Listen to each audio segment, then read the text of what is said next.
What's up, everybody? Today, we're going to take a look at what super investors were buying in the third quarter. If you're an institutional manager and you run a fund with more than $100 million in assets under management, then yeah, a lot of times you have to file a 13F, which discloses what you own, what you've been buying, what you've been selling in the past quarter. Now, this is really just a snapshot of what people owned on September 30th, right at the end of the quarter. You don't get to know what price they bought something for. If someone bought a stock in the middle of the quarter but then sold it before the end, you wouldn't see that on this form. If they have options in their portfolio, you don't know what the strike price of those options or what the expiration date for those options are. So the information is a little bit limited, but I've downloaded all 8,000 of these 13F forms from the SEC, and I have the data up on my website here. I'm still building this, so it's not public yet, but if you want to check it out, you want to support what I do, consider following me on Patreon. Link to that will be down below. Now today, we're going to look at what some specific super investors have been buying, what they've been selling, and then also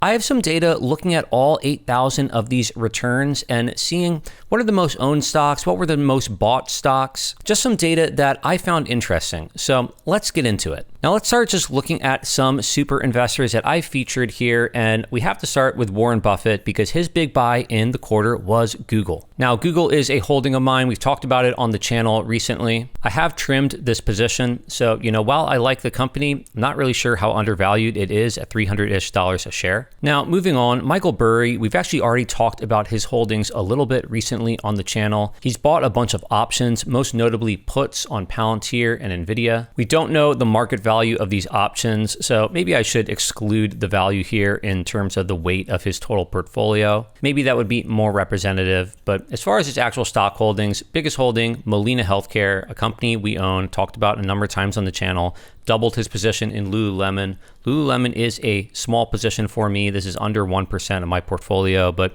another company that we've talked about here. Moving on, Seth Klarman is the author of Margin of Safety, a very well-respected investor. Now, apologies, I'm still coding this website and working out a few bugs. These values are off by a factor of 1,000 here. So his position in Google at the end of the quarter was about $450 million, not 1,000. But speaking of Google, he was trimming his stake in Google while doubling his stake in QSR, which owns Burger King, as well as a number of other restaurants, and also more than doubling his stake in Elevance. Elevance is a health insurance company that I've talked about a number of times on this channel. It's a significant holding for me and a company I'm very bullish on. Looking at his other moves, he's also opened a position in Union Pacific Railroad, pretty significant, more than 7% of his portfolio, and GPC. Now, this is a company I don't know. So when I see someone like Seth Klarman, who's making a reasonably significant bet, 4% of his portfolio on a company like this that I'm not familiar with, I want to check it out. They make auto parts, are trading for roughly 15 times forward earnings, it seems. Margins seem relatively low. So,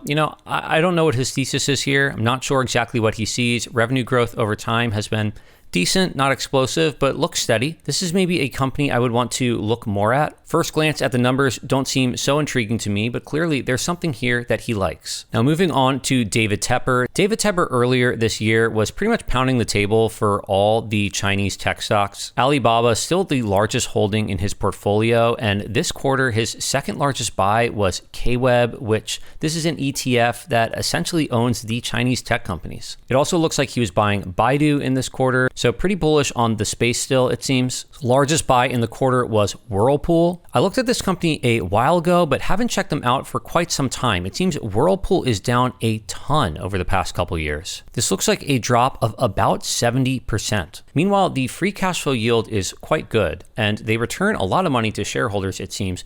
Owner's yield, this is a metric that I look at. This is showing how much money as a percent of the market cap is getting returned to shareholders. It's the dividends that are getting paid, plus the buybacks, minus share-based compensation, because that is a real expense to us as equity owners, and that's all divided by the market cap. Now, one thing I can instantly see by them having an enterprise value of about $10 billion with a market cap of under $4 billion is that this is a company with a lot of debt. Declining revenue as well. Maybe they sold off something in 2024. This would be something to look at, but they had quite a significant drop in revenue in 2024. Maybe he thinks there's going to be a turnaround here. We do see, debt has been going up quite a bit. Net debt, pretty high. So maybe that's one to look at, but the quick glance doesn't paint a pretty picture. And speaking of not pretty pictures, look what else he bought in this quarter. He bought Fiserv. It will be very interesting to see what super investors do with Fiserv when the fourth quarter 13Fs come out. Obviously, Fiserv has dropped a ton, but its recent drop was after the end of Q3. It was in Q4 where they've basically been cut in half. In fact, Seth Klarman bought Fiserv in Q2, and we see that he's still holding it here. It's about 2.5% of his portfolio. He made no changes in Q3. So again, I want to see what these people do in Q4. Now, we won't go through all of these investors, but before we get to the summary of what the big stocks are that people have been buying, I want to look at Mohnish Pabrai. Mohnish Pabrai is an interesting investor. He's very concentrated. He often has very different positions than most other investors. Right now, his big bets are in coal and also in offshore drilling. These other three companies, they're all offshore drillers: Valaris, Noble, and the stock he added in this quarter is Transocean Rig. This is a very big purchase for him, about $76 million. Now, it says 22% of portfolio. I will say that 13F filings do not include international holdings. I know Mohnish owns several international companies, and they are not going to show up in the 13F. So Transocean is not 20% of his portfolio, but still, this was a big bet. And Transocean, as I said, offshore driller, they are one of the most levered of the offshore drillers. A number of offshore drillers declared bankruptcy several years ago, and they reemerged from that bankruptcy with obviously cleaner balance sheets. Transocean, they did not declare bankruptcy within the past few years. So, they still have all this debt on their books. And maybe I'll do a video on the offshore drilling space in the future. It is interesting to me. I've looked at a number of these companies, but I have never bought in. I don't own any of these stocks. A big part of the thesis here is that no one is really making these drilling ships right now. So the supply of these ships is slowly decreasing year over year. And right now, the rates for these ships, they're not that high historically speaking. And as supply dwindles, you'd expect that rates would go up. As rates increase, pretty much all of these offshore drilling companies just become cash flow machines. And clearly, Mohnish thinks that they're all pretty cheap at current prices. It does look like he trimmed his stakes a bit in Noble and Valaris to buy Transocean here, but clearly, still, he's broadly bullish on the space. Now, let's move on and look at what stocks are the most owned and most bought among super investors. And, if you're using my website, obviously, you can continue and go look at these other investors, or you can search some fund here. So if you want to look up, maybe Jane Street, you can go find what they've been buying, what they've been selling. But moving down, I just compiled some data on all, roughly 8,000 of these 13F filers. And let's just start with the most owned stocks. So a lot of these aren't going to be a surprise. Almost 6,000 funds own Microsoft. That is the most owned stock by 13F filers. Now, to make this list, I wasn't looking at how much a fund owned or, what percent this was of their weight or whatever. I was just saying, do they own this stock? Do they not? How many funds actually own a stock? So if some other website is using a different methodology than me, they might have a different list, but here's my list here. You see Microsoft, Apple, Amazon, no real big surprises here. Where we do get some surprises and where it starts getting interesting is when we look at the top buys in the quarter. Now, again, my methodology here may be a little different. If we just look at which stocks were bought the most in the quarter, they're basically going to be the ones that are most owned. Tons of people are buying Microsoft and Apple and Amazon and Nvidia, but there's also a ton of funds that are selling Microsoft and Apple and Amazon and Nvidia. These are just the most owned companies, so they're also going to be the most traded. What's more interesting to me is how many more funds are buying a stock than are selling it. So if 3,000 funds were buying Microsoft, but 2,800 funds were selling Microsoft, then the number of net buyers here is 200. So while, Microsoft or Google might be one of the most bought stocks in the quarter, it's really not the stock with the most bullish sentiment in the quarter. When you look at net buys and net sells, you have some interesting names on this list. Chevron was actually very high up. There were about 800 more funds that bought Chevron in the quarter than sold Chevron. That certainly was a surprise to me. You also have Palo Alto, Uber pretty high on this list. Synopsys, this was a company that dropped a lot in the third quarter. We see here mid-September it dropped, roughly 35% on this day. I'm not very knowledgeable about this company, but, maybe it's something to look at. Now, even though these 13F filers are often referred to as smart money, simply because a bunch of these filers are buying some stock, that doesn't make the stock a buy. I think that this is a great place to get ideas, but it's not a shopping list. Similarly, the companies with large numbers of net sales, these are not necessarily companies that are bad to be invested in. Maybe sentiment is just bad for one reason or another. We see Adobe on this list pretty high up. That's a stock that we looked at recently. I think it looks like decent value. I don't own it. I'm probably not interested until it gets into the 200s, but I think it looks reasonable. Comcast has been sold off a lot. This is a company that I want to look more into. The numbers look intriguing, but at the same time, it's Comcast. They have a ton of debt. I don't know what growth is going to be like in the future for this company, but we see,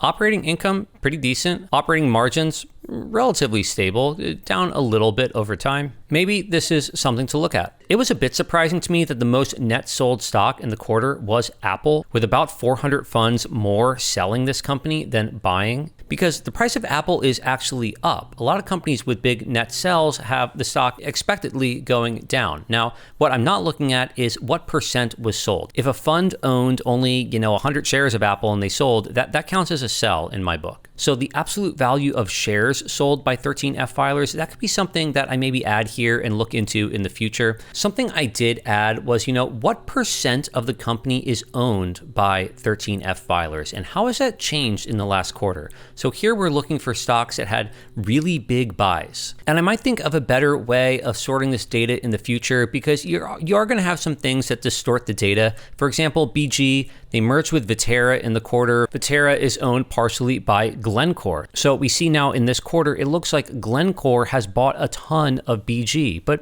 really they didn't. Really, this is just a result of their merger. So that's making it seem like there was a huge increase in 13F filer ownership of BG. So I might try to get rid of some of these anomalies, but here's another way that you could use ownership, I think, in an interesting manner. If you have a stock you like, something you've been looking at, for example, we've talked about Nomad Foods on this channel before several times. It's a company I own, it's a company I've been buying, and I'm bullish on. Now, when you search a company on my website and you go over to this ownership tab, you can see, what other funds have been buying up this stock. You can see what funds have very high conviction in the company, and I'm sorting this by the weight of the fund. If I just sorted this by how many shares of Nomad they owned, you would just have the huge funds with hundreds of billions of dollars right at the top, even if, their stake in Nomad as a percentage of their fund is actually not really very meaningful. But, this fund here, Applied Fundamental, whatever it is, they only have $100 million in assets under management, which is quite small for a 13F filer. So their absolute holding of Nomad, not huge relative to 13F filers, but it is almost 10% of the fund. So they clearly have high conviction here. Now, maybe some way you could use this is you could look and say,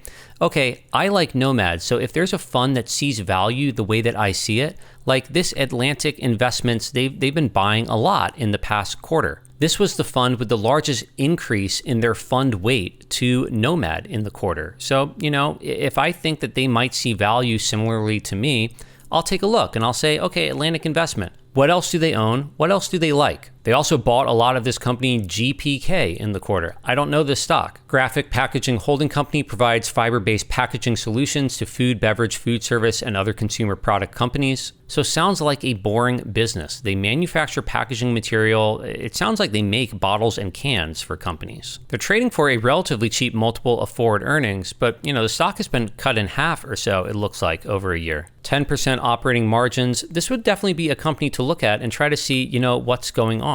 I wonder if some of this growth is through acquisitions, because it has been a little bit lumpy and stagnant over the past few years. Debt is also pretty significant, it seems. So obviously we can't know whether this company is buy or sell just by looking at a quick overview here. But I think that this is a decent way to get ideas, turn over a lot of rocks. If you look at dozens and dozens of companies, you're going to find a couple that you find interesting. Is this company GPK going to be one of them? I don't know. I'm not sure. But this is probably a company that, I'm curious about, and I'm just going to take a look at. So with that said, hope you got value out of the video. If you did, subscribe to the channel. If you want access to my website or just support what I do, consider following me on Patreon. Link to that will be down below. If there's any data you think would be really interesting for me to look at in these 13F filings, or anything you think I should add to my website, please let me know that too. I want to make this the best it can be, and I hope to see you all in another video.